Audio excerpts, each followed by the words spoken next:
ডেকে নিয়ে আসছি, তারা খবর পাইছে বলেই তো আসছে।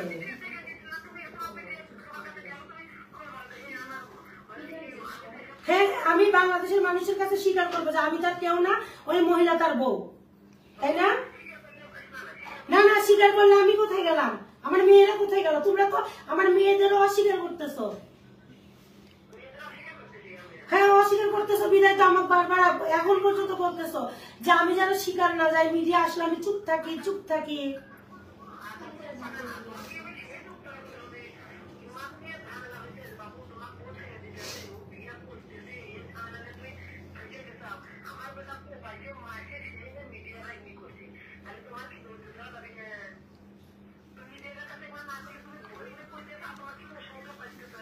আচ্ছা, আমার অপ্রশংসাই হোক, তোমার ছেলে যদি আমার সাথে সুভাবে সংসার করে তো করবে, না করাতে না করবে, সেই ব্যবস্থা সেই রাস্তায় তোমরা হাঁটো,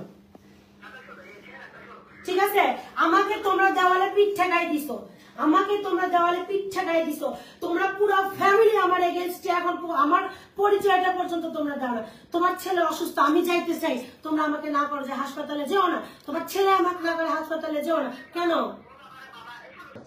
হ্যাঁ, আমার দুটো বাচ্চা আছে, মেয়ে বাচ্চা। আর আমার হাজবেন্ডের, আমার বিয়ে 2016 সালে হয়েছে। সামনে দিয়ে কথা ওই মেয়ের সাথে কি আপনার হাজবেন্ডের বিয়ে হয়েছিল নাকি শুধু? না না, ওই মেয়ের সাথে আমার হাজবেন্ডের বিয়ে হয়নি। বিয়ে হয়নি, এই ব্যাপারে আপনি নিশ্চিত? জিজ্ঞেস হ্যাঁ, করেছেন? নিশ্চিত। ইভেন আমার শাশুড়ি একটু আগে ফোন করে আমাকে অনেক হুমকি দামকি দিচ্ছে আমার শ্বশুর বাড়ি থেকে, যে আমার হাজবেন্ড বলছে আমার চেহারা তিনি আর দেখতে চান না এবং উনি সুস্থ হলে আমাকে দেখে নেবেন, এই কথাগুলো বলছেন। ইভেন হচ্ছে আমার শাশুড়ি বারবার বলছেন আমি আপনাদের সাথে কেন কোঅপারেট করছি। আচ্ছা, এই কথা কেন বললো যে আপনার মানে চেহারা দেখতে চান না? মানে আপনাদের আমি আপনাদের সাথে আমার সত্যটা, মানে আমি যে তার স্ত্রী এটা রিভিল করেছি, এটা আমার অপরাধ হয়েছে আর কি। আচ্ছা, পূর্বের কোনো ঝামেলা আছে কিনা আপনাদের স্বামী স্ত্রী?